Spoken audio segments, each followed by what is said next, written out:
Hello everyone and welcome to version 1.2 of TCF with the new sample that we have here. In this video I'm going to discuss the few changes I did to the plugin as well as what this sample has in general. So to start things off I'm going to talk about the weapons. If you click play in the new sample you will see yourself in front of two weapons, the knife and the sword and shield. The knife has only a throwing attack and we're going to start with that one. Now a little change was added to the 1.05. Now we have the throwing of projectiles, handled way easier than it was in 1.05.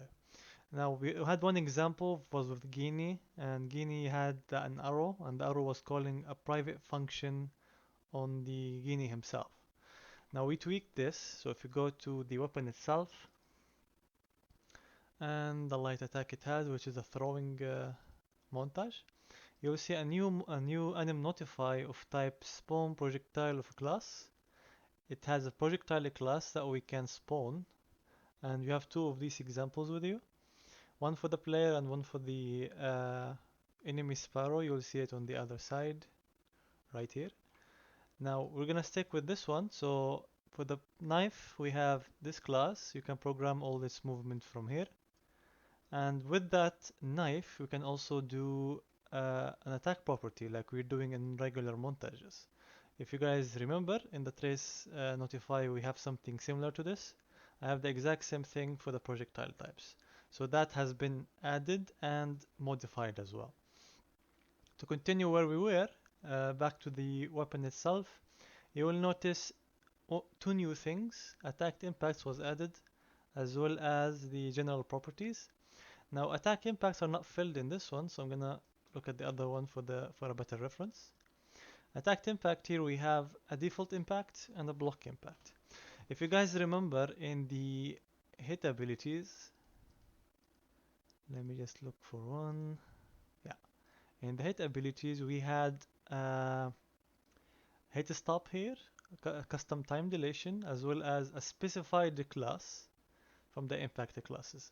Right now you don't have to duplicate the ability or the state to apply a different type of impact effect. We changed the way hit stop was made here, and now we have this method of getting the impact effect data gameplay tag directly from the data asset. The same thing applies for the AI. So if we take this AI for example,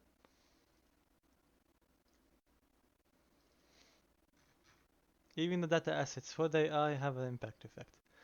So accordingly, both of these are very similar. I just changed the way we're handling the impact effects so you don't have to duplicate anything. It's a more of a quality of life change, so you don't have to focus too much on that. As much as, adding new types and new classes. The second change we have is the general properties, and this is very crucial.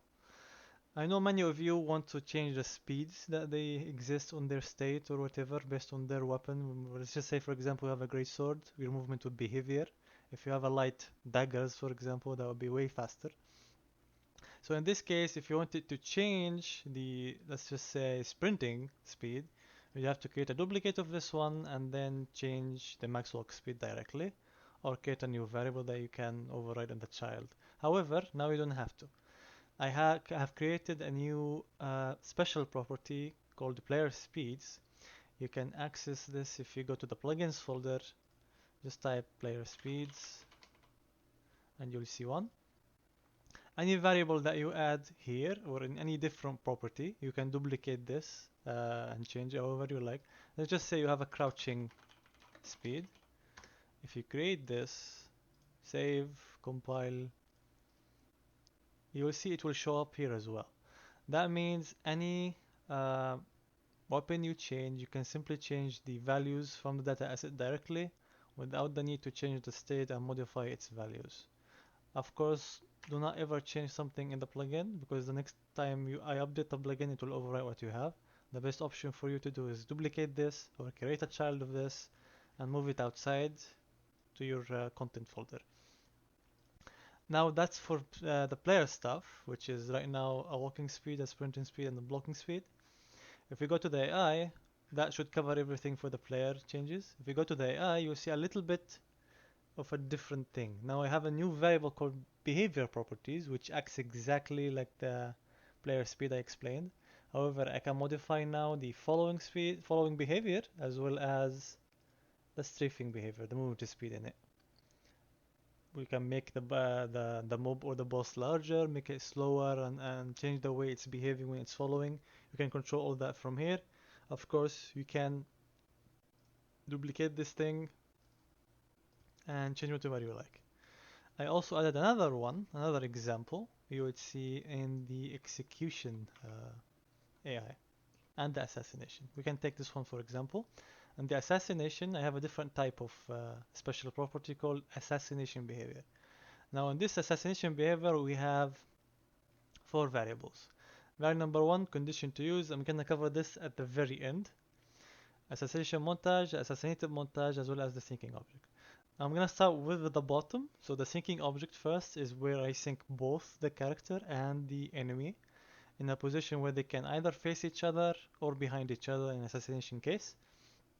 What the player will play and what the enemy will play, which is the target in this case, as well as the condition to use. Now the condition to use, to elaborate more on this one, this condition will control whether this whole index will play or not.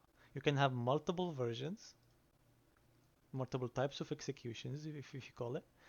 And based on the condition that you have here, this will run.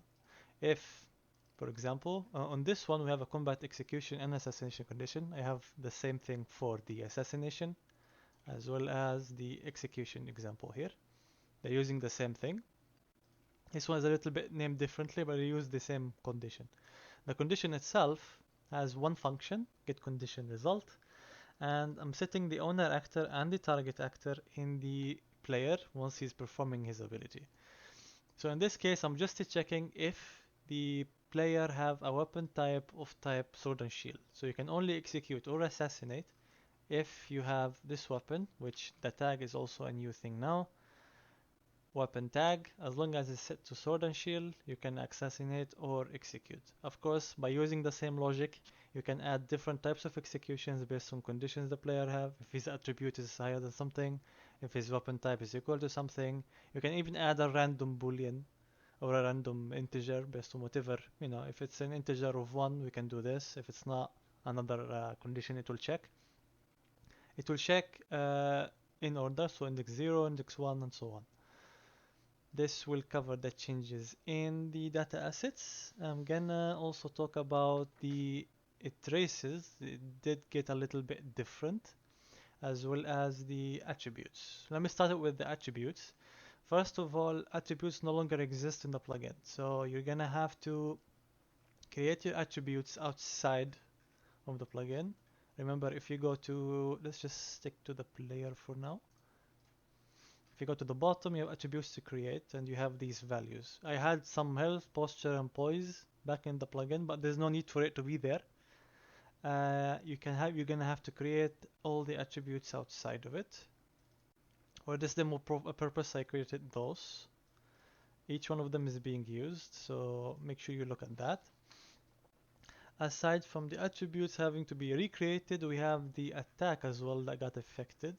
So for those of you who have the older, the 1.05, if you do upgrade, your traces have to be reassigned again. Some of you had these weird crashes when they opened the editor, and to fix that, you had to delete the animation and start over with that. Now I completely eliminated the issue, but unfortunately, you're gonna have to redo it again. Now, if you open the attack property, some of you might have noticed this in the projectile itself.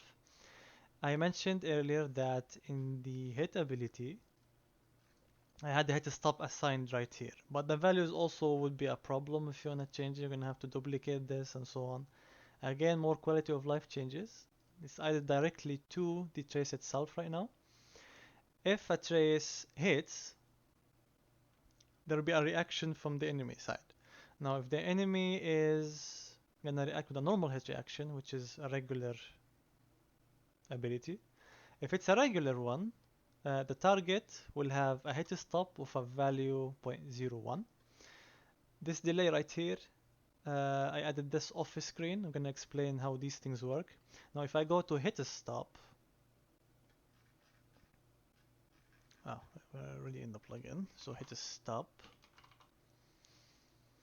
It has a function, construct field object, and that's where you do the behavior. However, the variables, whatever you add or delete, will also affect what appears here as well. So you can do the same hit stop for all the traces you have, and you can change the values right here. We have a target, whoever got hit, and we have the owner, whoever is performing this trace. So in this case, the player. Both of them will have a hit stop of 0.1. That covers the hit stop. We also have another one, which again, you can go wild with this one. Your imagination can go to the sky with this. Another index, which is a camera zoom out. So if I do hit the enemy on the third attack, which is this one, you'll have a zoom out of a value 400 and all the other stuff. Similarly, if you can duplicate and change this or create a child of this, put it outside the plugin and change it. For the zoom out, I can control the speed, I can control how far the zoom out will be. These variables, you don't have to look for them, you can just ignore those. This is for the calculation purposes. However, any variable you create, whether you're gonna use from the montage or for the actual programming of the behavior itself here, you just have to set whatever you like. Similarly, you can adjust all of those outside the scope of a specific montage. So that covers the attributes, the traces. That leaves one more thing, which was a little bit problematic for those who had a group type of behavior. We changed the way attributes is being affected when they receive a hit. So base defense property has one critical aspect that changed. Before we were determining the impact result and then determine the values of whatever was hit. For example, you could hit somebody, well, the impact result is a block, for example. If it's a block, we do a specific value. If it's a hit, we do a different type of value. Right now, we calculate all the possible outcomes, whether it's a hit or a block or something else, and from there, we can determine if a specific value will be affected if a certain output was going to happen. To simply explain this even more, I know it's a little confusing. Determine impact result has a new thing called state parry right now, which is an impact result of parry. Now, in the impact result of parry, in this example right here, that's also something to be aware of. I have a parried state, which takes its condition from the ability it's inside it, which if you open this again, it will be a parried impact if, supposedly, if the impact the AI will receive, if the posture will be damaged, if it's a hit, and the value will be less than or equal to the minimum. Say, for example, you have a posture of 5, and the value that the player will deal in this scenario will be, if you go to the damage applications, impact effect, damage to apply, we have the health, and we have the posture. Posture of 5, and the enemy is also 5. Now, if you hit him once, well, the impact result here is under hit. So if I do hit him once, the value here, which if it's, I'm supposedly thinking this is a regular hit. That's how parry is working in this example. So if this was a hit and the value he will receive is less than or equal to the minimum, well, in this case, proceed with the parry impact effect, which again, if you go to the child of this, now the base enemy uses those, it will consider it to be a parry based on imagining if the actual hit was an impact result of hit. Now this will make the parry state run accordingly. So now you can know the value before it actually happens. This can help in more dynamic control over the workflow of the combat. It will also make your life easier if you want to find a specific value that might happen based on a specific result. So the calculation happens before the impact. It will be applied after we determine the impact type. And that covers everything in the new sample. If you guys have any other question or you want to speak more in depth about a specific feature, please do let me know. And thank you all for watching. Have a good day.